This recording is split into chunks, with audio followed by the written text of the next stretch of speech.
Hey, what's up people, welcome back to another video. In this video I'll show you how to cancel your Ionos domain contract. So every Ionos purchase comes with a contract, and as you can see I have this website, and the payment was unsuccessful because I've already transferred it. So let's view payment, and you can see I bought this for $1 and the renewal was $20.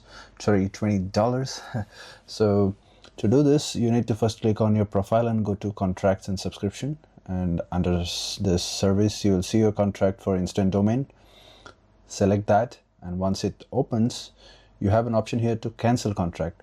Now this will give you an option to just cancel or change. Just click on cancel this entire contract, because that's how you cancel this. It will ask you to select the reason that why you want to cancel. So I'll select this. I'm not satisfied with this, the price, and click on next, and it will ask you when you want this to be cancelled. So you select this option as soon as possible and click on next again.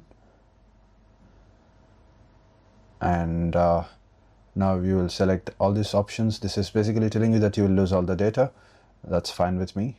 And click on make a note of cancellation now. And that's how it is. You have an option to reverse the cancellation. You can request for a callback. That is better. So I requested for a callback, and soon after that I received a call asking me whether I want to cancel, and it was cancelled. So if you don't cancel this, the thing is you will keep getting the payment reminders, which is really annoying. So that's how you can cancel. Once this is cancelled from the Ionos backend, you will not see this again. Hope you found this video helpful. Thank you so much for watching. I'll see you in the next one. Bye bye.